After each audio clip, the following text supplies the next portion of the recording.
morning, it's August 26th. This is To My Liberal Friends. I want to talk about the one big beautiful bill that Congress passed this year. We hear a lot about the bill, but nobody talks about the specifics in the bill. Probably because very few people have actually read the legislation. And being honest, unless you have a background where you had to read that kind of legislation, it can be difficult to understand. I spent 42 years working around legislation, both writing it and debating it. And so I took the time to read through the bill. We hear the likes of Bernie Sanders complaining that the bill is a boon to billionaires. Notice he does not talk about millionaires because he's one himself. Bernie Sanders is a socialist and proud of it. He decries capitalism, yet it's that very system that's allowed him to enrich himself and his family. Bernie Sanders never had a real profession. After college, he worked as a Head Start teacher, a psychiatric aide, and a carpenter. But political activism was his real profession. He's a politician. He was the mayor of Burlington, Vermont, later a member of the House of Representatives, and then he was elected to the Senate in 2006. So how did Bernie Sanders accumulate all this wealth? He wrote books that nobody would have purchased if he was simply Bernie Sanders and not Senator Sanders. He flies on private jets to his rallies, decrying capitalism and billionaires. The point is, he's as much a capitalist as anyone else. But turning back to the bill that was passed, Republicans need to go on the offensive because this was a middle-class tax bill. First, it extended the tax cuts made in the 2017 bill and kept those brackets. Democrats, like Sanders, decry the cut from 39 to 36% at the top bracket, but they had no intention of reversing the cuts to the rest of the brackets that were made in 2017. You are paying taxes at the same rate you've been paying for the last 9 years.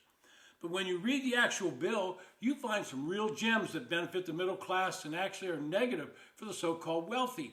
And before I go any further, would someone please tell me what, quote, pay their fair share, end quote, means? Exactly what is a fair share? What is the number?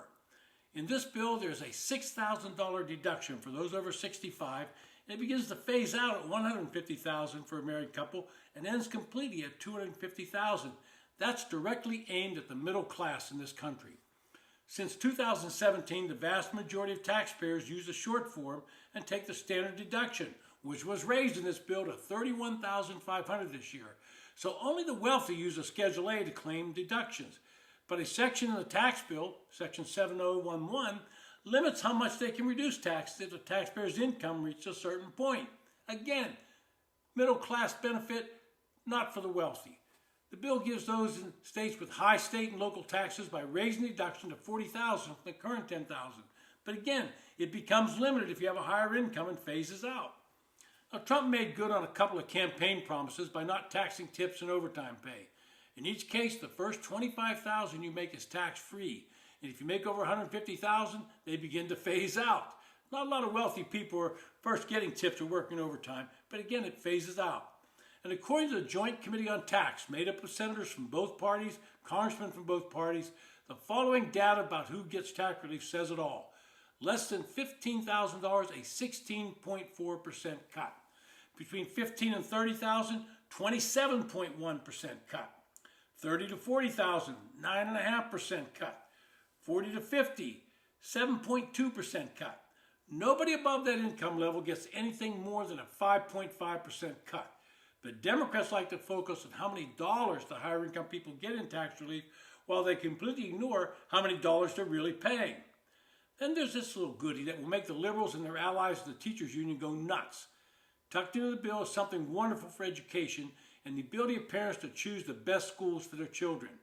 Beginning in 2027, people will be able to claim a dollar-for-dollar federal tax credit up to $1,700 annually for donations to educational nonprofit groups that fund K-12 scholarships for low and middle class income students.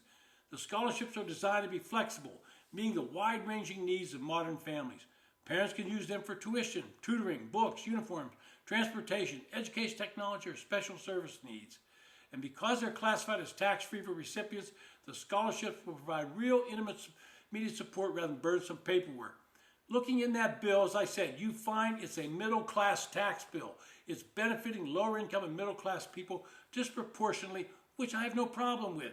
But when Democrats tell you it's just a tax bill for the rich, they're blowing smoke at you. Don't listen to it. Tell them, look at the numbers. Look at the bill. Show me where the wealthy gain from that bill. It's been To My Liberal Friends. Thanks for listening.